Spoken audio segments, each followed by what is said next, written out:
When quality assurance pulls up, a maintenance shop might panic. Sometimes people see us as the bad guys, maybe even like the maintenance police. When they see us coming, our goal is not to strike fear so much, but instead to have them slow down, refocus, and think about what they're doing.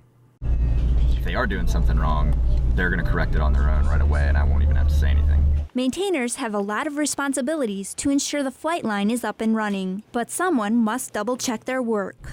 We evaluate the aircraft and equipment condition, as well as maintainers' proficiency, and that gets reported up to our maintenance group leaders, which they kind of use that as an assessment of the quality of the maintenance group and how our maintainers are fixing our aircraft and if they're doing it safely and in compliance.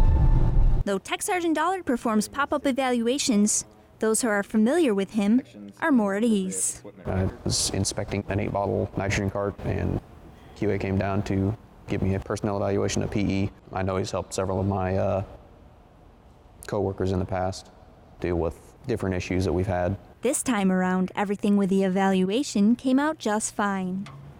The way he inspected was very thorough. It was clear-cut. It was good for QA. He did what he was supposed to do. Tech Sergeant Dollard plays a key role in the maintenance group's ability to accomplish their mission. He ensures airmen are working safely and proficiently, while at the same time, he has a way of turning panic into relief.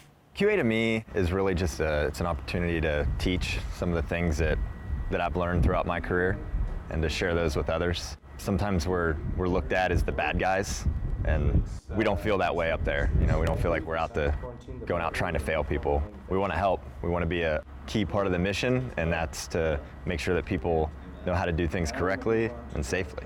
From Kunsan Air Base, Korea, I'm Army Sergeant Julie Jaeger.